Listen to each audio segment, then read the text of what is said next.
और इन कुछ दिनों में, कई दिनों से आपने देखा होगा, काफ़ी उथल पुथल मची हुई थी, खास करके गोदी मीडिया में।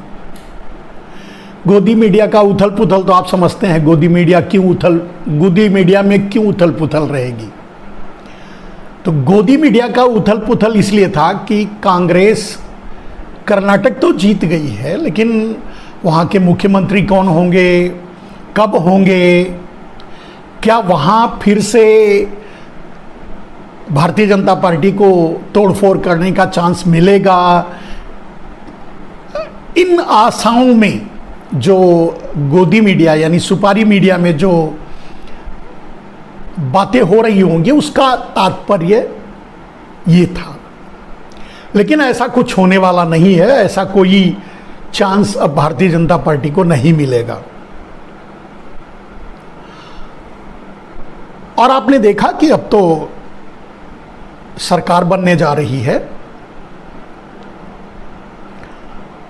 सिद्धारमैया मुख्यमंत्री होंगे, डीके शिव कुमार शायद उप मुख्यमंत्री होंगे।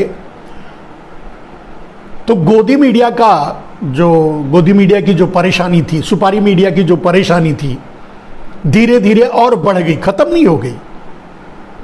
कांग्रेस में सब कुछ ठीक ठाक चलेगा तो गोदी मीडिया की परेशानी बढ़ेगी, सुपारी मीडिया की परेशानी बढ़ेगी। आपने देखा होगा कि जो सुपारी मीडिया, जो गोदी मीडिया कांग्रेस के किसी भी कार्यक्रम को, रैली को या संवाद को या फिर रोड शो को 10 सेकंड्स भी अपने चैनल पे नहीं दिखाती थी, वो गोदी मीडिया कई दिनों से, जब से चुनाव का रिजल्ट आया उसके बाद से, जब एक्सपेक्युलेशन शुरू हुआ कि कौन बनेगा मुख्यमंत्री, तब से लेकर के गोदी मीडिया खूब खुशी खुशी कार्यक्रम कर रही थी, लोटपोट करके कार्यक्रम कर रही थी, आप समझ सकते हैं। तो उसको कुछ तलाश थी कि कुछ नया निकलेगा, कहीं से रास्ता बीजेपी को मिल जाएगा, माने उनके आका को मिल जाएगा, यानी नरेंद्र मोदी को मिल जाएगा। वो सब कुछ समाप्त हो गया है। तो चलिए, ठीक ठाक, अभी एक शुभचिंतक होने के नाते हम भी श्रीमान सिद्धारमैया को कर्नाटक का मुख्यमंत्री होने के लिए बहुत बहुत शुभकामनाएं देते हैं, उनको बधाई देते हैं। और जो कर्नाटक के लोगों ने उनसे उम्मीद की है, वो उस पर खरे उतरेंगे और उस पर काम करेंगे। ये हम और आप और पूरा देश उम्मीद करता है, और शायद इन उम्मीदों पर वो खरे भी उतरेंगे। इस विश्वास के साथ इस विषय को छोड़कर आगे बढ़ते हैं मेरे दोस्तों। विषय बहुत से हैं बात करने के लिए, आप जानते हैं, लेकिन अब यहाँ जो मूल बात आप लोगों से करनी थी, या जो करना चाहिए, या आज का जो विषय होना चाहिए, मूल विषय, अगर मुझसे कोई पूछे कि चलिए भारतीय जनता पार्टी के बारे में, कि भारतीय जनता पार्टी जानबूझ करके कर्नाटक में वॉकओवर दिया है और कांग्रेस को जीतने दिया है, और ये सिर्फ इसलिए किया है कि क्योंकि उसकी योजना 2024 के चुनाव को ईवीएम से करवा सकें और अपनी साजिश में कामयाब हो सकें और 2024 का चुनाव जीत सकें, फिर से नरेंद्र मोदी प्रधानमंत्री बन सकें। इस योजना के तहत उन्होंने किया है, क्योंकि उनको राज्य में क्या किसका मुख्यमंत्री बन रहा है, कौन जीत रहा है, ये उतनी बड़ी बात नहीं है। वो तो जब चाहेंगे खरीद फरोख्त करके या मुख्यमंत्री को ही जेल में डाल देंगे बिना किसी केस के। डरा देंगे, धमका देंगे, ईडी की का रेट डलवा देंगे, आईटी का रेट डलवा देंगे, थ्रेट करेंगे, एक्सटॉर्शन करेंगे। मैंने बहुत से तरीके हैं उनको सरकारें गिराकर अपनी सरकार बनाने का, वो जब चाहें कर सकते हैं। तो उसके लिए वो आश्वस्त हैं। इसके लिए उनकी योजना ये है कि कैसे वो 2024 तक ईवीएम को बरकरार रख सके। आज अगर भारतीय जनता पार्टी किसी मुद्दे पर काम कर रही है, और वो मैं सिलसिलेवार बता दूंगा किस किस मुद्दे पर काम कर रही है, तो जिन मुद्दों पर काम कर रही है उन मुद्दों का लक्ष्य है कि 2024 तक ईवीएम को बचाकर रखा जाए। एकमात्र लक्ष्य, कोई और लक्ष्य नहीं, कोई और जरूरत नहीं, किसी के वोट की जरूरत। नरेंद्र मोदी को, भारतीय जनता पार्टी को किसी के वोट की जरूरत नहीं है।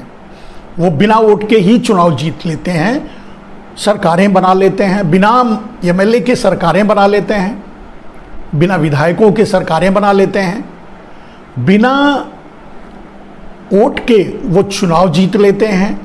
तो उनके लिए ये मायने नहीं रखता कि चुनाव कौन और कब जीत रहा है। वो जानते हैं कि कब और कहाँ की सरकार बनानी है। अभी उनको सरकारों की जरूरत नहीं है, प्रादेशिक सरकारों की जरूरत नहीं है।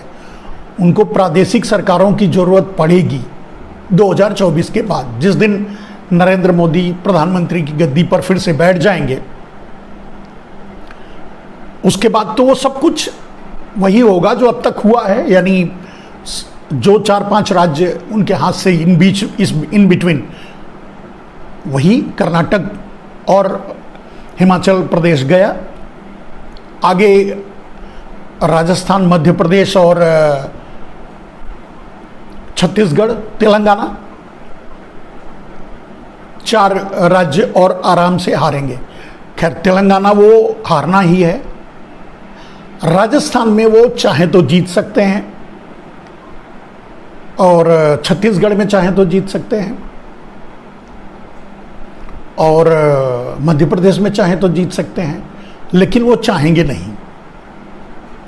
एक बैलेंस बना करके लड़ाई लड़ेंगे और लड़ता हुआ खूब दिखेंगे और थोड़े विधायक भी उनको मिलेंगे जो बाद में उनके काम आ सकें तोड़फोड़ करते समय। और इस तरह से ये चुनाव चलेंगे। ये आगे के 4 चुनाव वो हारेंगे।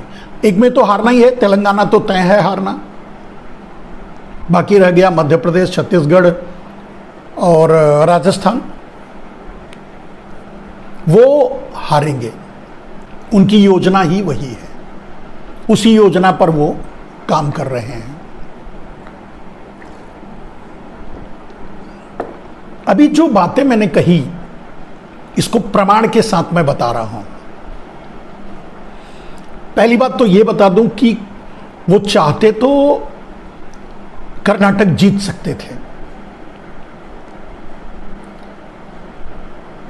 कैसे? बहुत सीधी सी बात है। मतलब मोदी का, यानी भारतीय जनता पार्टी, मोदी जो भी है, भारतीय जनता पार्टी के नाम से जो उनको सीट मिले वो 30 मैं पहले भी बता चुका हूं। शायद वो अब 64 पे या 63 पे जो भी हैं, अनुमानित मैं बता रहा हूं। बाकी 15-20 सीट उनको बजरंगबली के नाम पे मिल गए और वो 15 सीट के आसपास उन्होंने हैकिंग करवा ली। कुल मिलाकर के वो चुनाव को इस लेवल तक लाए, सब कुछ किए। इसमें हैकिंग भी हुआ है, हिंदू मुसलमान का मुद्दा भी, यानी केरला स्टोरी को भी लाए, उसका भी वर्क किया है, वो भी काम किया है, और हिंदू मुसलमान का मुद्दा भी काम किया है। बजरंग बली वाला मुद्दा तो अच्छा काम किया है। बाकी हैकिंग उनके पास है ही, लेकिन उनको उतना ही करना था जितना बस दिखे। सरकार उनको नहीं बनानी थी। अब आप कहेंगे कि चलिए इतने के बाद दो कुछ क्या करते कि नरेंद्र मोदी पूरी कर्नाटक जीत ही जाते, चुनाव ही जीत लेते बड़े आराम से। मैं बताता हूं, नरेंद्र मोदी अगर बृजभूषण को गिरफ्तार करवा लेते इस्तीफा दिलवा करके तो जीत जाते। बृजभूषण को इस्तीफा दिलवाकर गिरफ्तार करवा लेते, या जो सबसे बड़ा हथियार उनके हाथ में है कि मान लीजिए कि उन्होंने 15% या 10% हैकिंग करवाई, तो 25% भी करवा सकते थे, 30% भी करवा सकते थे हैकिंग, तो आराम से जीत जाते। सबसे बड़ा ब्रह्मास्त्र उनके हाथ में है। लेकिन उनको जीतना नहीं था, उनको वॉक ओवर देना था, उनको कांग्रेस को जिताना था। अभी कांग्रेस को जिता करके बाद में ऑपरेशन कमल करना है 2024 के बाद। इस स्टेज पे लाकर उन्होंने कर्नाटक को छोड़ दिया। आगे मैं जो बताऊंगा उसको भी आप लोगों को आश्चर्य होगा कि